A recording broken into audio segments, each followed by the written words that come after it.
South કોરિયામાં દેવ મોટર્સના ચેરમેનનો હમણાં times of ઇન્ડિયામાં interview આવેલો. એમને પૂછ્યું કે what is your turn over, તો કે 20,000 કરોડ. પછી પૂછ્યું કે what are your office hours timings, તો કે હું સવારે 11 વાગે ઓફિસ જાઉં છું ને બપોરે 3 વાગે છોડી દઉં છું. તો કે તમે એક્ઝિક્યુટિવ ચેરમેન તરીકે વધારે બેસો તો કામ વધારે ન થાય, વધારે બિઝનેસ સ્પ્રેડ ના થાય? તો કે હું જાણું છું ને, એક્ઝિક્યુટિવ ચેરમેન પોતે ઓફિસમાં બેઠો એટલે ફાઇનલ ડિસિઝન એમને જ લેવાના છે. તો કે કેમ 3 વાગે ઊભા થઈ જાવ છો? તો કે મારી 57 વર્ષની ઉંમર છે, મને ઘણા બીજા બધા પણ શોખ છે, જીમમાં જવું, ક્લબમાં જવું, મૂવી જોવું, વોટ એવર. એની માટે પણ મારે થોડો ટાઈમ સ્પેન્ડ કરવો છે. પછી એક બહુ સરસ વાક્ય બોલ્યા. એમણે કહ્યું, મારે કંઈ સાંજ પડે સોનાની કઢી પીવી નથી, અને કોઈ પીતુંય નથી, કોઈ પીતુંય નથી. મુકેશ અંબાણી અંતિલિયામાં બેઠા બેઠા કઢી સાંજે ખીચડી જોડે છે ને કે પીતા હશે, છાસની. તો તારે છે ને લિક્વિડ ગોલ્ડની પીવી છે? It's not going to happen. એ શક્ય જ નથી. હું જ્યારે કોર્પોરેટ્સમાં વાત કરતો હોઉં, સેમિનાર્સમાં, કોન્ફરન્સીસમાં, ત્યારે પ્રોફેશનલ્સ એક વાત કરું છું, ધ્યાનથી સાંભળજો દરેક શબ્દ. The amount of money that you have in your bank accounts when you die is the extra work you did you shouldn't have done. તમે જ્યારે મરો ત્યારે તમારા બેંક એકાઉન્ટમાં જેટલા પૈસા હોય ને તમારા કમાયેલા, એ ખોટી કાળી ગધા મજૂરી તમે કરી જે કરવાની જરૂર નહોતી. કારણ કે તમારું તે રહ્યું નહીં, એના કરતા કંઈક સારું કામ કર્યું હોત તો. અને પાછળ એ પૈસા કેવી રીતે ક્યાં વપરાશે તો તમને ખબર નથી. અને તમારી પાસે જે છે એ બધું ક્યાં તમારા બાપ દાદાએ તમને આપેલું હતું, તમે બનાવ્યું ને, એમ છોકરા બનાવશે, બહુ એની ચિંતા કરવાની જરૂર નથી. અમેરિકામાં એક બિલિયનર્સ ક્લબ ચાલે છે. આ ક્લબમાં મેમ્બરશિપ માટેનું ફોર્મ 90 પાનાનું છે. પણ આ ક્લબમાં મેમ્બરશિપ માટેનો પહેલો કાયદો શું છે ખબર છે? કે આ ફોર્મ ભરતી વખતે તમારે તમારી 80% મિલકત સમાજ સેવા માટે પ્લેજ કરી દેવાની. તમારે તમારા બેંક સ્ટેટમેન્ટ્સ ફોર્મ સાથે જોડવાના કે મારી પાસે આટલી એસેટ્સ ને બેંક એકાઉન્ટ છે, અને 80% તમારે પ્લેજ કરી દેવાની, જે તમારી ઈચ્છા હોય, હોસ્પિટલ, અનાથ આશ્રમ, એજ્યુકેશન, વોટ એવર. હવે એનાથી અઘરી તમને વાત કરું. એ ફોર્મ તમે સબમિટ કરો ત્યારે આવતા 10 વર્ષમાં તમારી આ 80% મિલકત ના તમારે એડવાન્સ ચેક દર મહિનાના આપી દેવાના.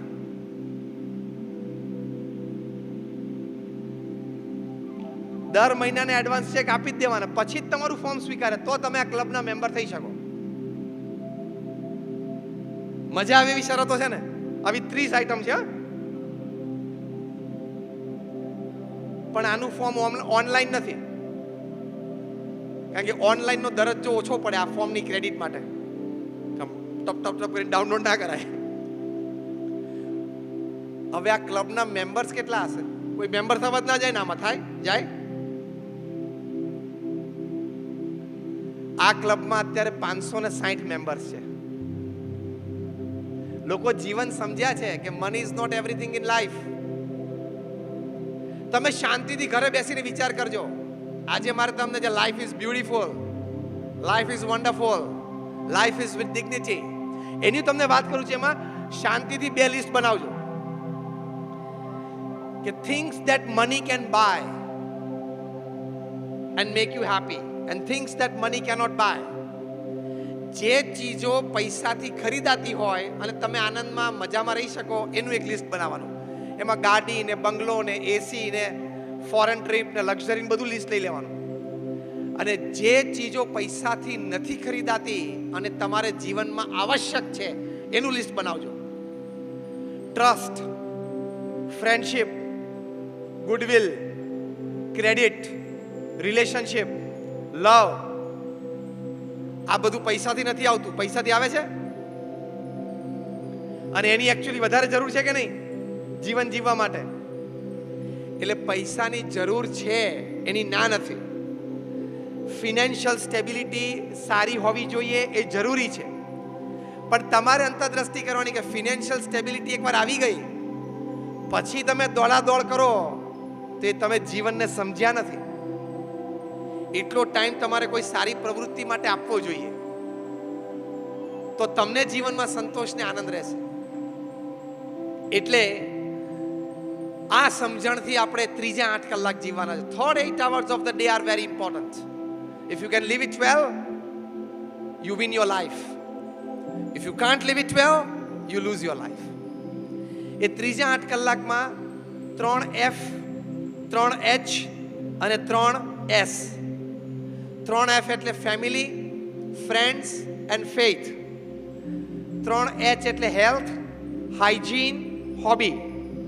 અને 3 S એટલે સોલ, સર્વિસ એન્ડ સ્માઇલ. આ 9 ડિપાર્ટમેન્ટમાં તમારા ત્રીજા 8 કલાક દિવસના જવા જોઈએ. ફ્રેગમેન્ટ્સમાં family, friends, faith, health, hygiene, hobby, soul, service, smile. આ 9 ડિપાર્ટમેન્ટમાં તમારા ત્રીજા 8 કલાક જાય. વેલ લીવ્ડ બેલેન્સ લાઈફ. 30 દિવસમાંથી 5 દિવસ રાત્રે 10 વાગ્યા પછી ઘરે આવવાની છૂટ, બીજા 5 દિવસ રાત્રે 9 વાગ્યા પછી આવવાની છૂટ, બીજા 2 દિવસ રાત્રે 8 વાગ્યા પછી આવવાની છૂટ. બાકીના 17 થી 18 દિવસ તમે મહિનામાં રાત્રે 8 વાગ્યા પહેલા તમારા પરિવાર પાસે પાછા ન આવી શકો તો let me tell you, you are a very poor manager of time and work. તમને ટાઈમ પ્લાનિંગ નથી, તમારી પાસે વર્ક પ્લાનિંગ નથી. મેં 400 થી પણ વધારે જીવન ચરિત્રો વાંચ્યા છે. From Abraham Lincoln to Nelson Mandela to Mahatma Gandhi to Napoleon Bonaparte to Sachin Tendulkar. Balance life જીવ્યા એ લોકો. દુનિયાનો સૌથી ધનાઢ્ય વ્યક્તિ છે વોરેન બફેટ. $100 અબજ ઇન્વેસ્ટમેન્ટ છે, $100 બિલિયન ઇન્વેસ્ટમેન્ટ છે. એમને લગ્ન જીવનને 50 વર્ષ પૂરા થયા એટલે એમની જે ફ્લેગશિપ કંપની છે બર્કશાયર હેથવે, 63 કંપનીઓ એ કંપની નીચે છે. આ 63 માંથી 20 થી વધારે કંપની ફોર્ચ્યુન 500 ના લિસ્ટમાં છે. એટલે એમના સીઈઓઝે ભેગા થઈને 50 પાર્ટીઝ રાખી આખા વર્લ્ડમાં, કન્ક્લુડિંગ પાર્ટી લંડનમાં હતી. અને લંડનની party was attended by more than 20 heads of states of Europe.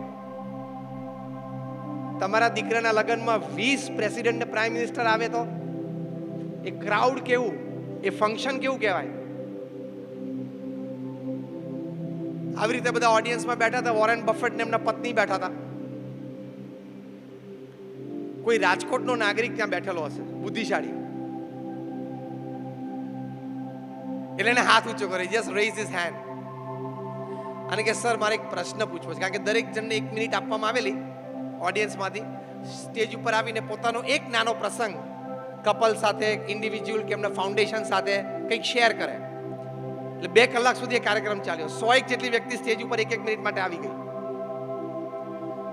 અને રાજકોટના બુદ્ધિશાળી વ્યક્તિએ પ્રશ્ન પૂછ્યો કે sir what is the secret of your happy married life of 50 years.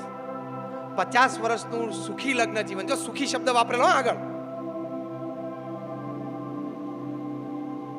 Warren બફેટની સામે માઇક પડેલું. એમના પત્નીએ માઇક પુલ ઓવર કરી લીધું કે I would like to answer this question. એ માઇક ખેંચી લીધું ને જાહેરમાં, તોય વોરેન બફેટના ચહેરા ઉપર એક વ્રિંકલ ફરી નહીં. એટલે 50% ઉત્તર તો લોકોને મળી ગયો કેમ 50 વર્ષ ચાલ્યું હશે.